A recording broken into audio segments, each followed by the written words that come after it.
Are you ready? Are you ready? Let's go! Do you have absolute certainty on how you go from hello to yes on what you're looking for? Sean is a master. He teaches. It's not just about sharing the formula with you. It's about making sure that we learn. I went from $100,000 in debt from law school to having no money and starting my own law firm on my credit card to selling it 4 years later. Sean and I, we co-created massive victories in 2 unwinnable jury trials, which are recognized nationally now as top 100 jury verdicts. To be even on the same track with you, who I respect and admire and love with all my heart. Never again submit. You're not better and you're not less than any human on earth. When you shared with us about the Unblinded process and the mastery sales training, I just went, wow. Sean will gain proximity to the most influential and powerful people. He will find out how he can grow their business, how he can help them personally. But the third thing that he does is the most important. Sean serves without an expectation of getting anything in return. You have very, very high-performing colleagues. 22 years ago, you transformed my life as you did all these people's lives over the course of time. And I couldn't be more grateful. Let's hear it for Tony Robbins. I don't see him as a lawyer, and I don't see him as a blind person. Someone who has subjugated his ego, who has taught me what serving really looks like. You have this incredible ability to just have unconditional love for everyone, and that is just an incredible gift. The moment you have been waiting for. The American Blind Association is the first new face and voice of that association since Helen Keller. Formula for formulas, which is exactly what I've learned from Sean. It's a language-based predictable model. We will have over 300 new sales meetings this month. This superpower in the world that is attainable for you is the ability to influence people. If you believe that, say yes. If you believe that, say yes. Do you think that worked?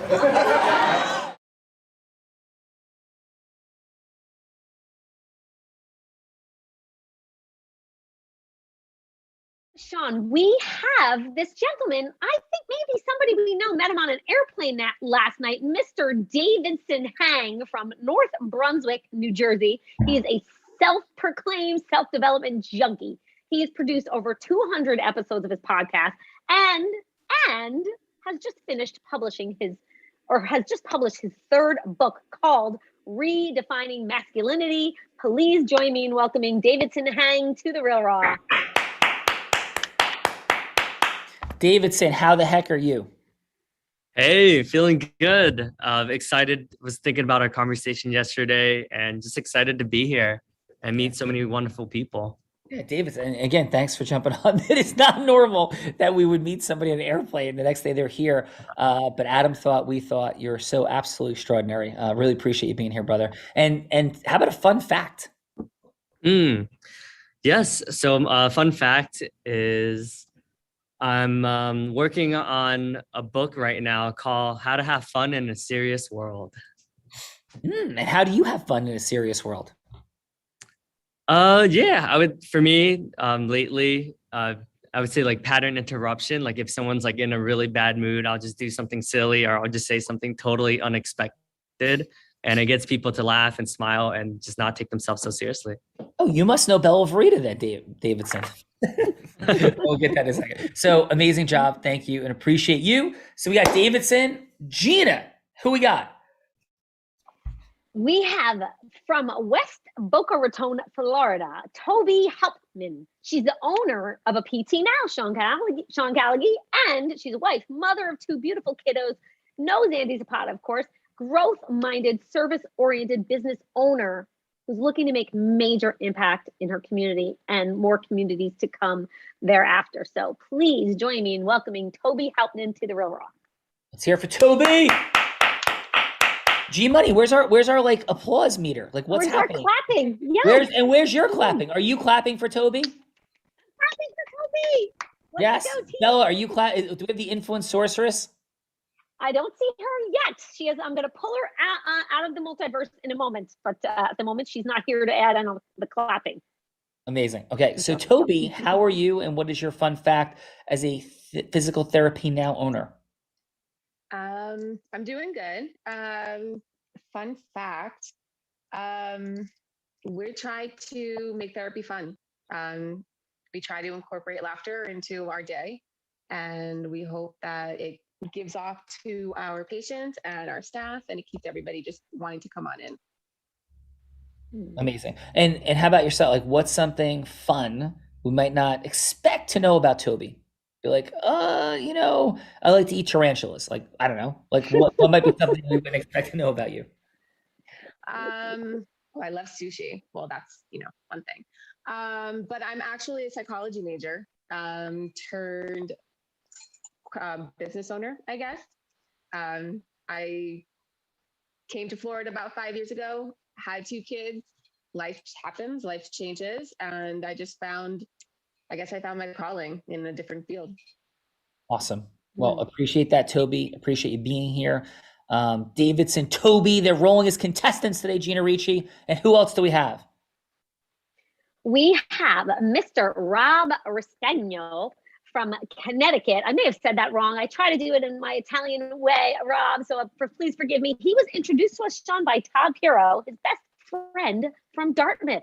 So it's pretty cool to have you here. He's founder and CEO of Sterling Woods consulting firm. Previously, he was the senior executive at a private equity-owned business. He's an author. He is a devotee of Tony Robbins. And we are so glad you are here with us today, Rob. Please join me in welcoming Rob to The Real Raw, everyone. There you go. So, Rob, Dartmouth Big Green in the building. How are you? Doing well, thanks. Awesome. And what's your fun fact, Rob? My fun fact is my dream job is to be a game show host. So I always say yes to any invitation to be on a game show. Rob, with all this controversy around the Jeopardy host, maybe it's not a good career move. I don't know. Could be, or could be you. Like they could be waiting for you. What's your favorite game show? Or how about this? Putting aside, I'm going to take some off the table. All right. No Wheel of Fortune, no Family Feud, no Jeopardy, no Who Wants to Be a Millionaire. Let's take those off. What would be like your next favorite game show? All right. So it only aired for like 5 episodes. It was called $1 Million Money Drop. No one's ever heard of it, but it was a great concept where you got the $1 million at the beginning and you can only lose it over time. So it was just had a different level of stress for the contestants. Ooh, I love that. And going back in time, were you liking any like 70s and 80s game shows? Oh, Match Game and the 70s, the Match Game ones were amazing. How extraordinary. Richard Dawson, like who could be better on Match Game than Richard Dawson and that whole crew? So, and of course, I think, how about this? Gene Roddenberry. Am I right about that or no? It was the host. Gene Rayburn, was it? Or is it Gene Roddenberry, Star Trek. Right? Gene Rayburn. Thank you. Look at this. Rob dropping in. P.S. My fun fact is that my freshman year, I had 6 hits in a doubleheader at Dartmouth. Oh, nice. Yes, I played for Columbia. And a dear friend is now Nick Lowry, who is a very esteemed Dartmouth alum. He was the most accurate kicker in the history of the National Football League when he retired. And Todd and Nick were table captains at a gala which did for the American Foundation for the Blind. And it was featured on, well, not featured is a big statement, but it was covered by Extra and a red carpet and some things. So, the Big Green is certainly in the house and much respected, my friend. Excellent. Yeah, well, Rob, thanks. G-Money. Mr. John Shadanian from Bergen County, Sean, partner of a law firm in Florham Park. He is one of the top employment and labor government attorneys in the state and is the trustee of the New Jersey State Bar Association, of course. Please join me in welcoming John to The Real Raw.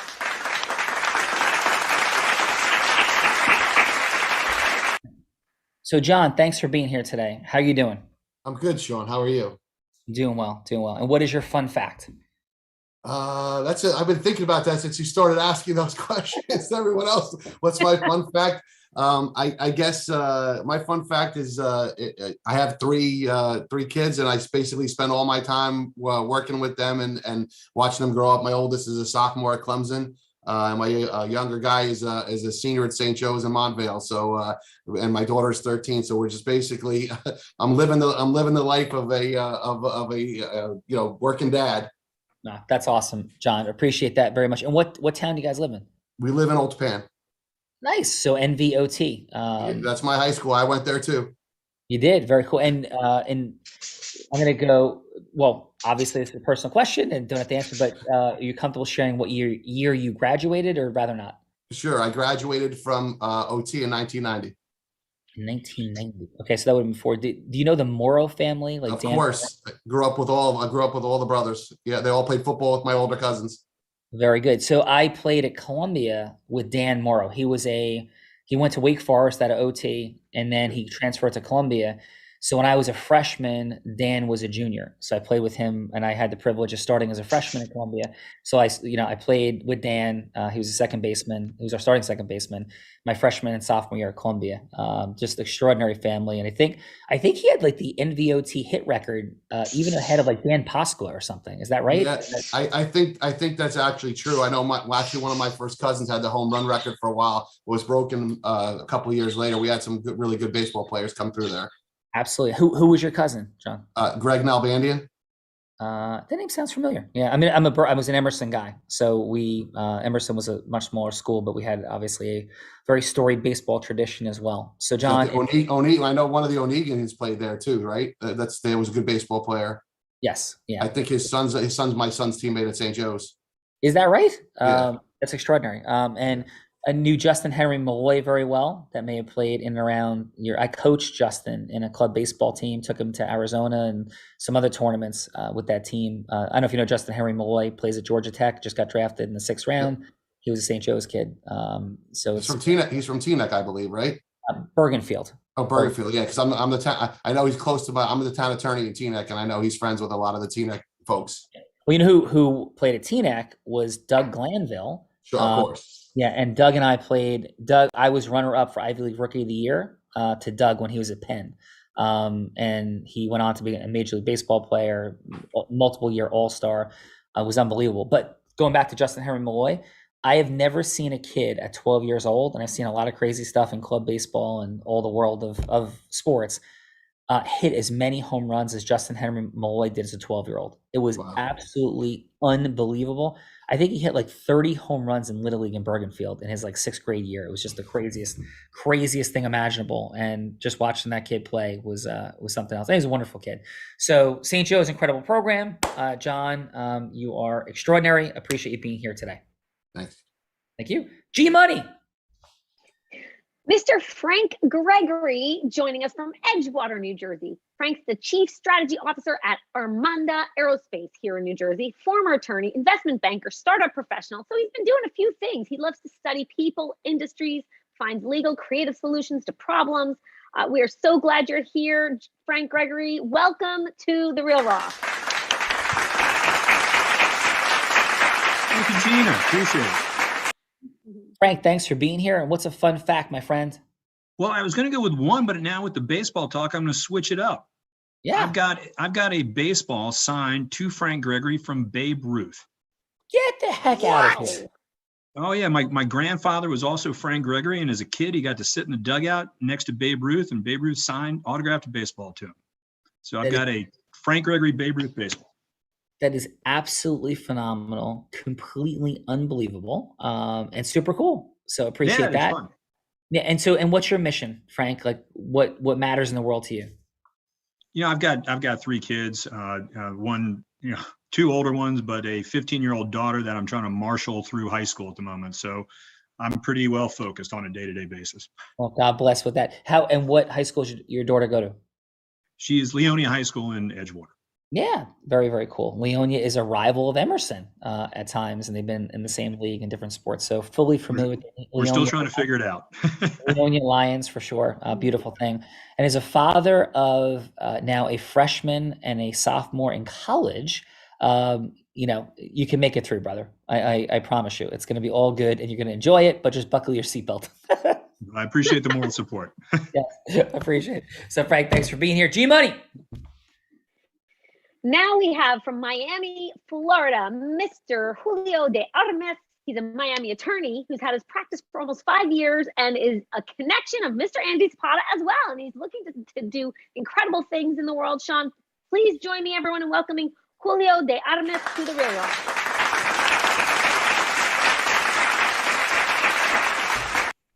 Julio, welcome to the party. Any friend of Andy Zapata's is a friend of ours. So Julio, what's a fun fact about you?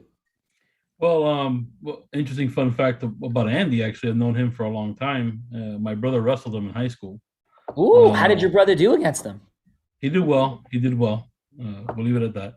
No, Julio. We want to know this because I'm gonna definitely be calling up Andy. Like who won between your brother and Andy Zapata?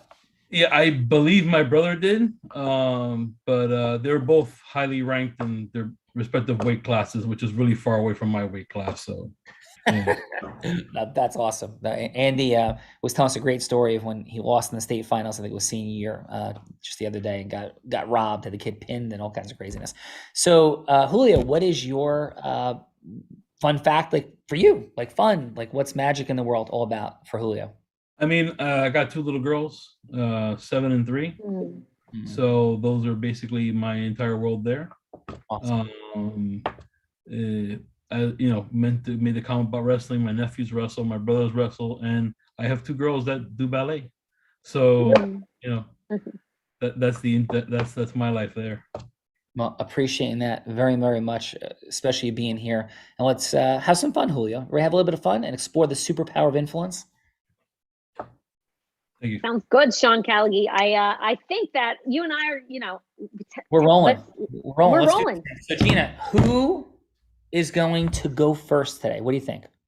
Let's go with Ms. Toby going first. You ready, right, Toby? Toby, here's how it goes. So what we're doing is we're exploring the superpower of influence because everything begins after yes. Like nothing happens. We don't buy a bottle of water. Heck, we don't have water running out of our tap, let alone building a company, creating freedom, exponentiality. None of it happens before yes. Now, yes about what? Because we're so not present to it. I had the privilege of going to an Ivy League school, so did Rob, maybe some other people here. And even there, like at these esteemed institutions dating back to before America existed, I learned about the history of the Ottoman Turks. Heck, I took classes about Alfred Hitchcock movies, art humanities, music humanities, all the core curriculum of Columbia, but nowhere in it did we discuss the reality that yes is what drives everything. How we go from hello to yes with integrity, where we apply that, and how we emotionally get ourselves to use it, overcoming our fear of failure and rejection, our survival brain. So we're unpacking that in 3 minutes. This is not pitching, hooking, closing. No, right? Because we're all sophisticated people by 2021. We know hard sales, we know tactics, things that may have worked in 1952 are not how people are going to operate today. People are educated. People have access to information. So how do we reveal truth, take a message that's inside of us, send it to somebody else, have it received and acted upon? That's what we're playing. About that matters to us. So Toby, a yes could be like an ideal client. Gina, we got something cooking in background info. So Toby. Yes, Unblinded team. Mm-hmm. Yep. So Toby, a yes that would matter to you could be an ideal client. It could be a management situation. It could be something in a talk in front of blind folks. It might be raising money for something, for charity or not. So what's a yes that would matter to you in the world? And Gina will be that role player here for you. So what do you think, Toby? What's a yes that would matter to you in the world?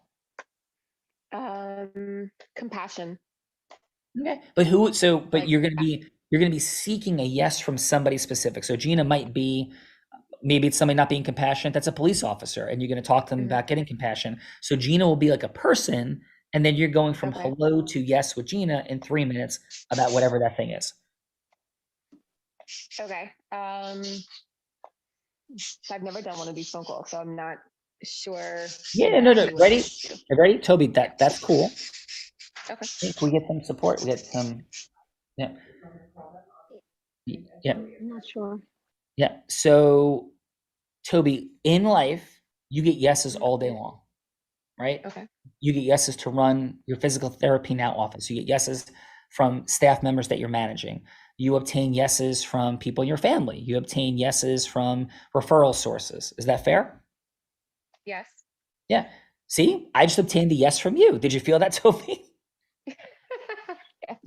All right. So it's Gina will be like, what yes would matter to you most? Maybe right now you have a team member that's not aligned. Maybe you want to recruit somebody into your enterprise. Maybe you want to have an ideal yes from a referral source that's a physician.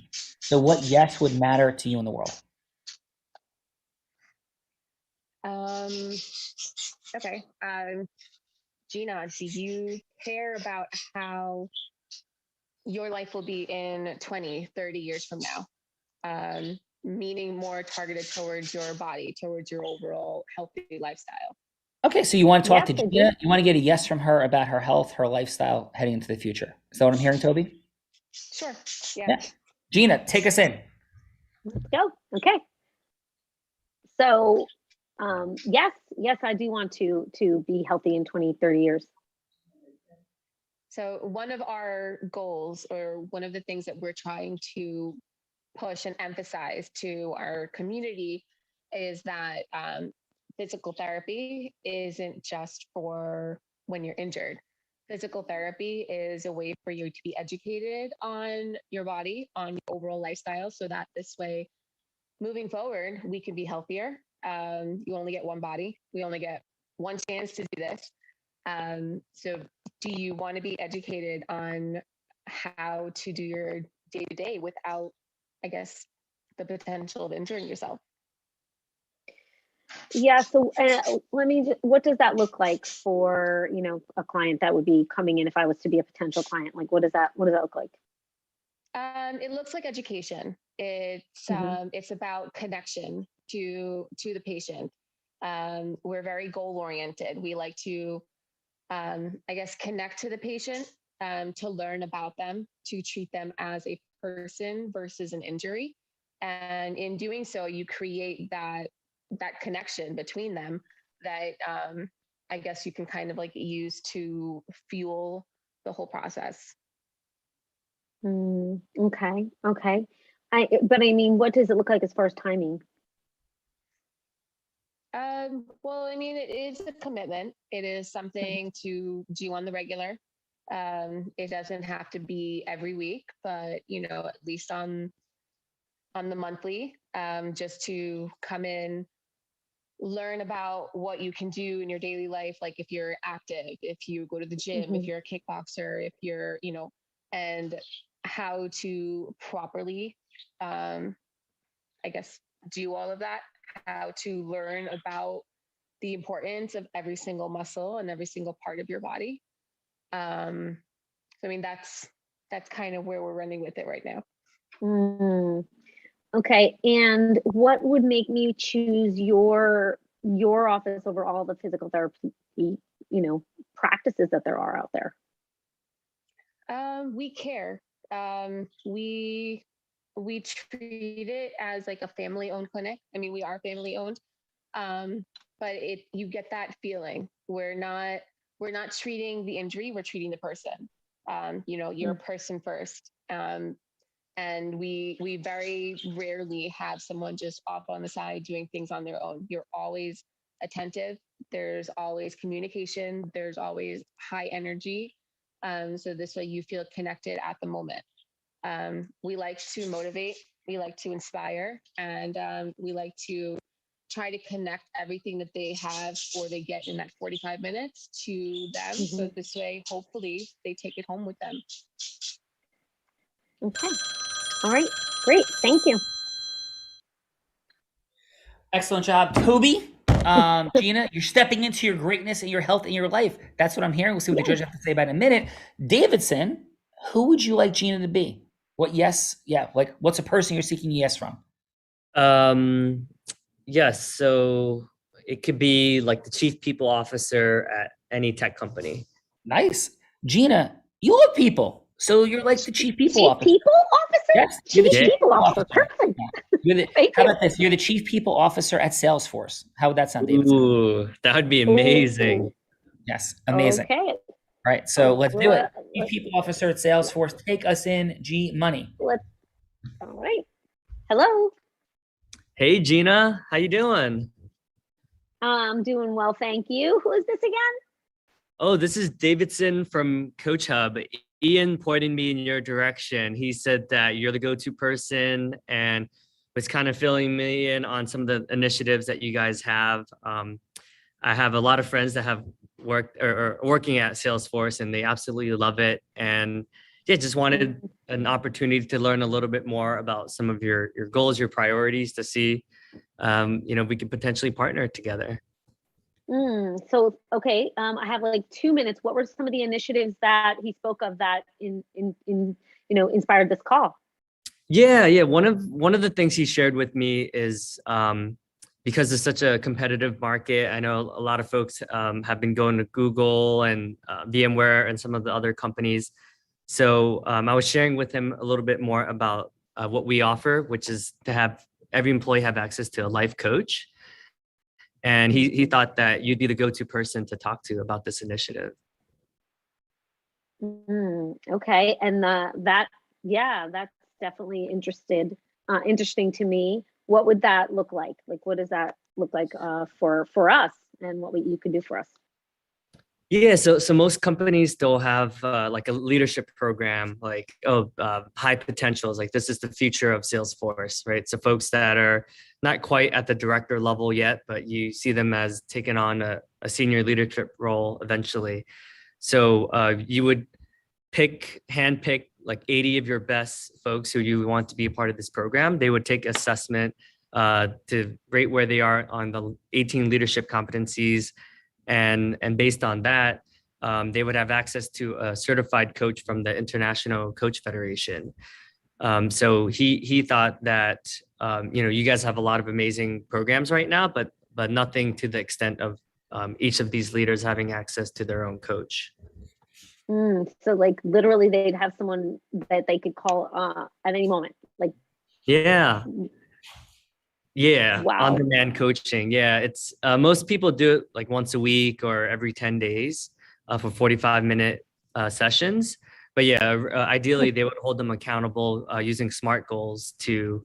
I know you said you only have 2 minutes, so we'd love to schedule some time to have a deeper dive to see if this makes sense for you. Well, it's certainly, I think everyone in the world needs an on-demand coach.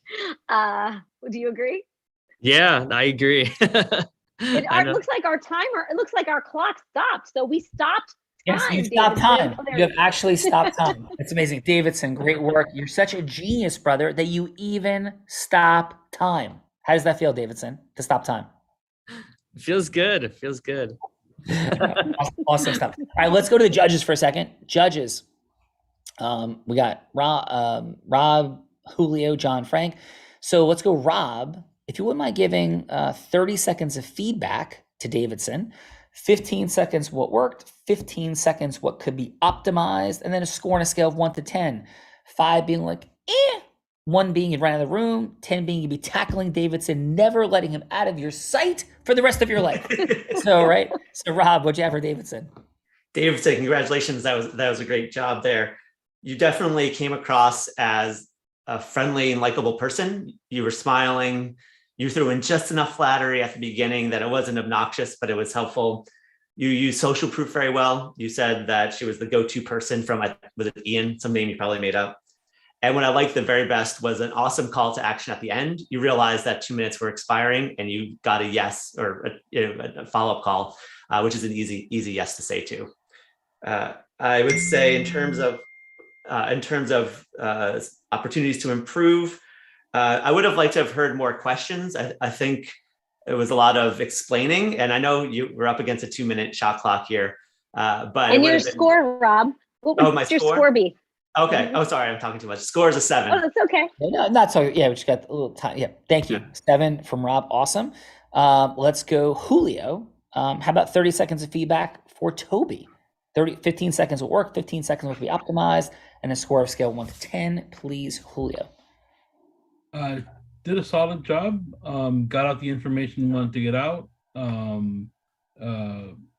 Explained exactly the position she was trying to show everyone. So I think she did fine on that side.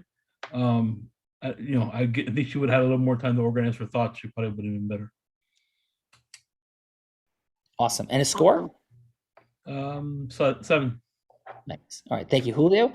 John, let's go back to Davidson. What'd you have for Davidson, please? loved his energy, loved his enthusiasm and his delivery. And I think that was very it got the person listening right away. And I like as Rob said, that he got the hook at the end with the callback, because that's what the goal ultimately is to get that yes. So he was focused on where he wanted to go. He went where he wanted to go. Could have maybe done a little more directly. I think Rob hit the nail on the head there. But I think getting the result was good, and I would probably give him an 8. Nice. Excellent job. Let's go Frank. Please, what'd you have for Toby? Yeah. So one thing I loved is she's obviously passionate about her clients and wants them to succeed, wants them to be healthier, better people down the road. And that really comes through. So I think that's important with what she's trying to sell. On the flip side, you come off a little defensive. You use the term "I guess" a bunch of times instead of "I know" or "it is," and it just comes off just a little defensive. Man, you're going for that. You're trying to get to that yes. Throw that yes out there. So, but I thought, again, the passion about really caring about the patients came through. So I'd give her a solid 7.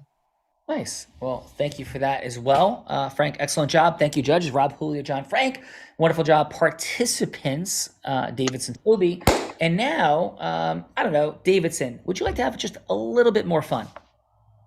Yeah, let's do it. Right. So here we go. So how about this? Since we met on an airplane, like that's kind of crazy, and you were courageous and bold enough to be like, yeah, I'll jump in, right? Awesome. So would you like to put me on the hot seat? And by the way, guys, we have not set this scenario up. I will be anybody you want me to be. I have to go from hello to yes. Now, not the ultimate yes, because we always have a sequencing of interim yeses, but I got to get the next interim yes in the progression. On any scenario you set, the only thing we ask, Davidson, is that it's integrous. We're not selling swampland in the middle of Austin, Texas. Not like that. Whatever would be an integrous yes, all good. So what would you like? Who would you like me to be? By the way, I've been President Trump. I've been President Biden. I've sold lemonade on a hot summer street corner. I had to get the last ticket on an airplane from somebody who just got it and convinced them I had to go from home. I had to convince somebody which is probably not integrous, I'm not even sure why they did the scenario, to marry me in 3 minutes to stay in the country. I had to convince a conservative New Jersey attorney to go to Burning Man. So whatever it is, any genre, all is in play. Davidson, any thoughts? Sure. You're fundraising for the Orphans Future Alliance, which ultimately helps orphans in Vietnam have access to shelter, food, and resources. And they're often abused kids that don't have parents. Awesome. Extraordinary. And I want to make sure I heard you correctly. It's the Orphans Future Alliance? Or yes. Orphans Future Alliance. And I am seeking to raise funds from anybody in particular. Yes. Just to say you're a partner at a hedge fund or a private equity firm. Beautiful. Okay. And who would you like to play the partner at the hedge fund? And I'll be the person seeking the yes, right? I'm on the hot seat. Yes. So who would you like to be that partner? Would you like to be that or somebody else? Oh, okay. Let's do Frank. All right. Frank, you're a partner in a hedge fund. Does that sound fair? It works for me. All right, awesome.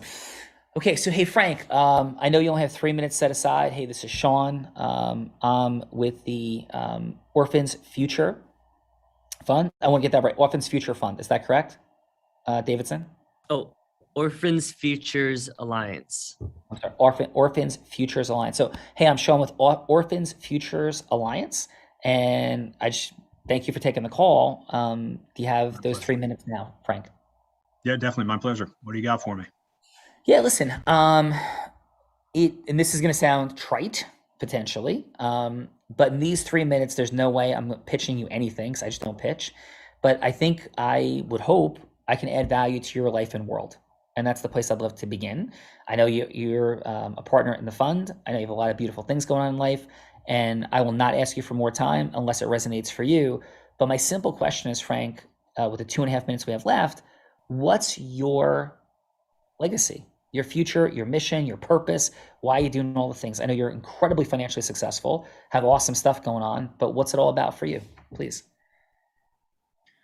So leaving my mark for my future generations, and not to make it easier for them, but, to maybe give them that little extra leg up in life that, they can look back and say, hey, granddad did us a solid, Yeah, that's awesome. And as you're building that mission, aside anything you'd like to leave for those future generations, aside from the financial resources you've so abundantly created, anything else you'd like your life and legacy to stand for?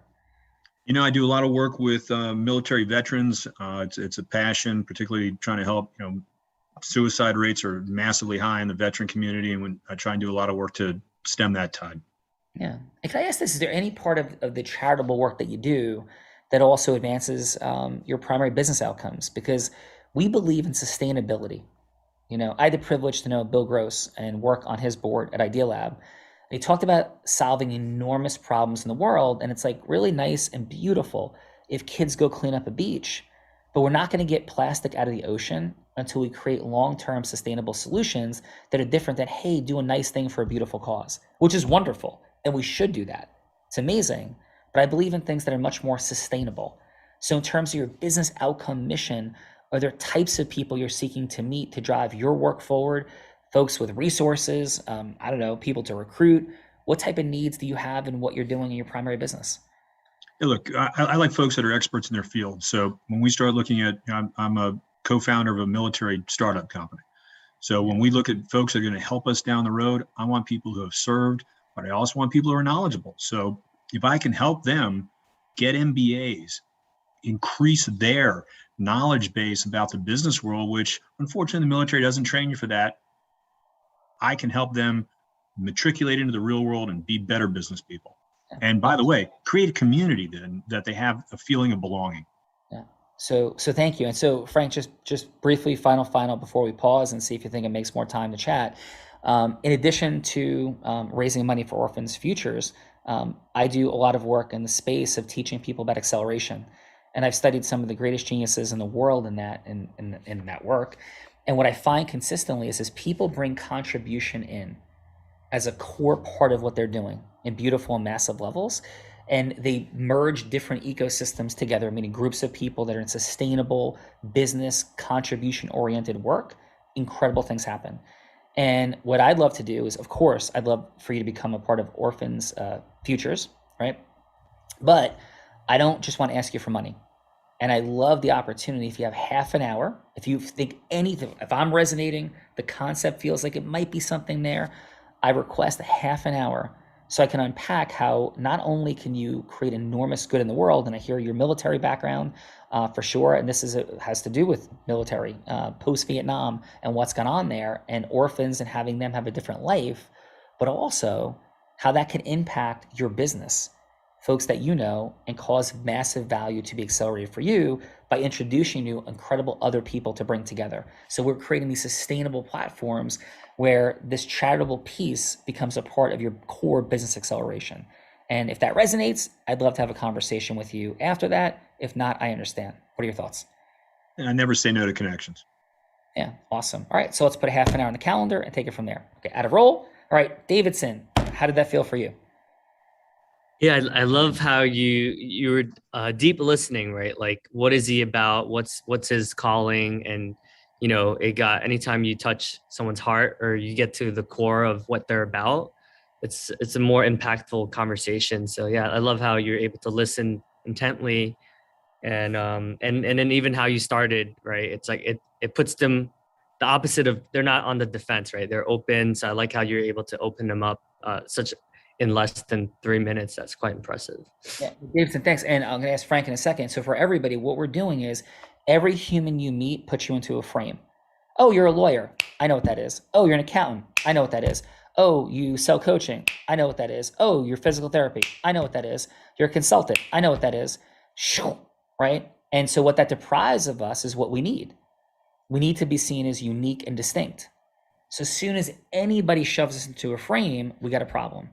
The whole outcome of initial introductory conversation is to show up as congruently unique, so people become curious. And if we don't create congruent uniqueness, there's no curiosity, because then you're common, and people will be like, oh, nice person, but they're common. There's no pull, gravitational pull.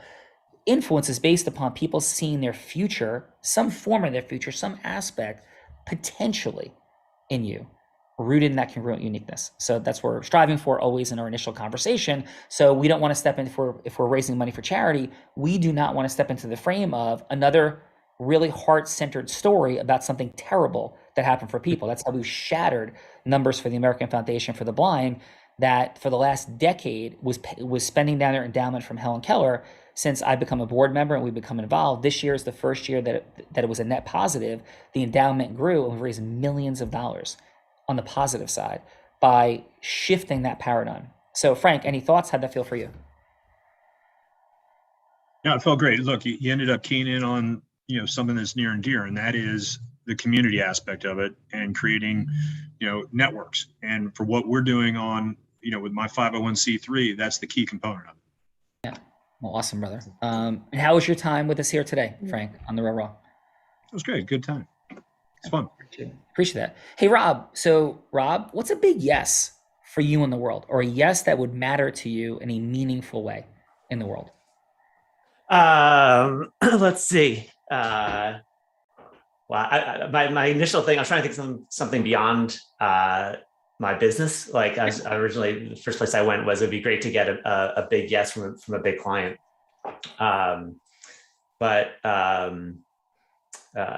That's okay too. I mean, it doesn't have to be like.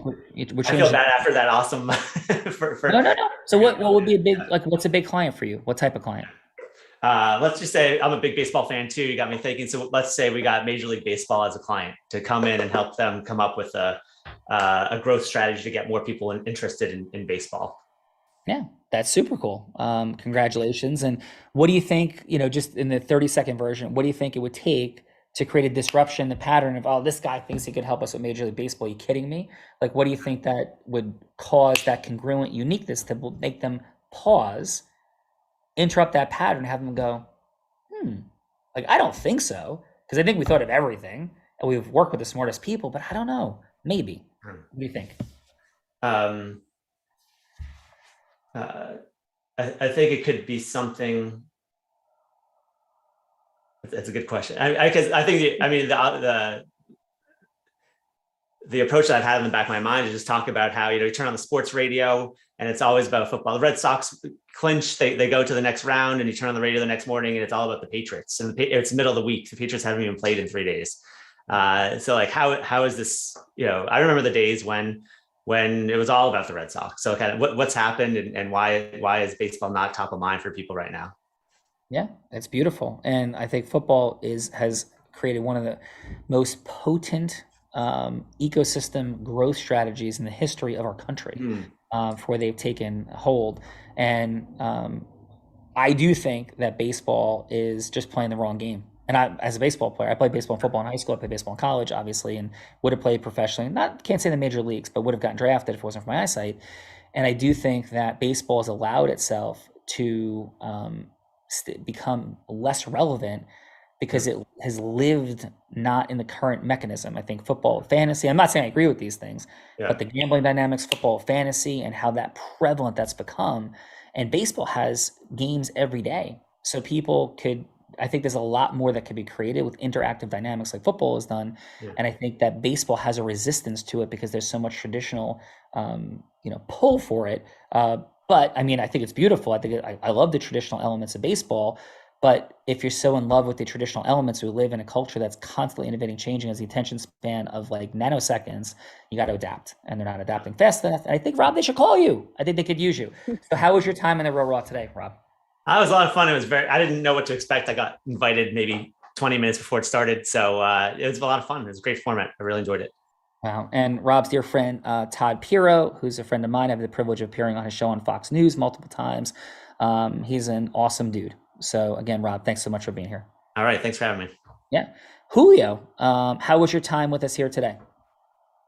Oh, it was great. I enjoyed it. Cool. And what's a big yes that you're seeking in the world? Like, what would be a yes that would matter to you? Maybe it's from a judge, a case, a client, a thing. What would matter to you as a yes? I mean, got a couple of cases set for trial, so I would like the big yes of getting them resolved. But Just increasing clientele, I guess, would be a big yes for me in general. Cool. Well, that's stuff that we talk about. I know we're going to see each other soon down in Florida, so I look forward to it. And I really appreciate you being here today, Julio. Thank you. Thank you. John, how about a big yes for you in the world? So I'm a lawyer also, Sean, as you know, and I think we actually were a year apart in law school, actually, at Seton Hall. Is that right? I think so, yeah. If I remember, you were a year ahead of me, I think, actually. That was 96 from Seton Yeah, I Hall. graduated in 97. How fun is that? So I'm actually handling a case right now for a longtime family friend. It's actually the father of my senior prom date. And I'm trying, it's basically going to affect the rest of his life, how the case comes out. So I'm trying to get to the yes with the adversaries on a very intense, it's a breach of trade secret and theft of client information. And they basically terminated this guy's business. So I'm trying very hard to do that, and getting to that yes is not proving as easy as I thought it should be, because the facts are very one-sided, but it's typical litigation.